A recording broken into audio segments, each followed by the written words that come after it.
যে সময়ে 3 থেকে 7 বছরের শিশু মেয়েরাও ধর্ষণ থেকে নিরাপদ না, সেই সময় দ্বারাও আমরা নিজেদেরকে শ্রেষ্ঠ জাতি হিসাবে দাবি করি।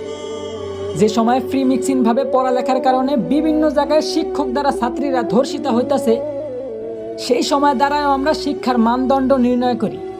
একদিকে দেশের মান্যগণ্য লোকেরা দেশের গরিবদের দিকে না তাকিয়ে বিলাসিতায় দিন কাটাইতেছে, ঠিক সেই সময় আমরা নির্লজ্জের মতো আবার দেশের রেমিটেন্স যোদ্ধা প্রবাসীদের নিয়ে সমালোচনা করি। হ্যাঁ, এই সময়ও দেশের প্রধানমন্ত্রী একজন মহিলা, কিন্তু তারপরেও দেশের মা বোনদের আমরা ধর্ষণ থেকে বাঁচাতে অসক্ষমতা প্রকাশ করি। বলি মুসলিম দেশে বিধর্মীরা হত্যাকাণ্ড চালায়, তার কোনো বিচার নাই।